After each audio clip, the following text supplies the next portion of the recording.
munyutsi nakubwiye ngo wabonye filime nyinshi hano hantu hagiye kugurumana iyi filime iri muri filime zigiye kubatangiza umwaka neza sibyo nkibutsa ni ugasomana films.com ukishyura 7,000 ukajya ureba agasobanuye ku kwezi kose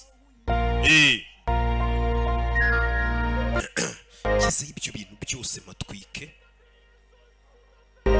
okay ubundi tayari kuhatwika bimeze bite mbibutsa ndacyari number 1 ariko nujye genda gace mwibanga rikomeye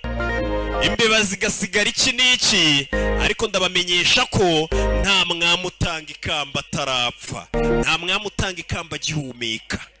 ibyo bintu umuntu uzabikubesha aba yarasaze cyangwa uzumva yita umwami ikamba umwami ataratanga umuntu we ntabwo ari seriye bimeze bite nuko tutangiye filime yacu abose nabashima amafaranga Millennium Media Rock Entertainment ku bufatanye sibyo filime ndayizana makes a person extraordinary. niki gituma umuntu abudasanzwe Everyone wants to be normal.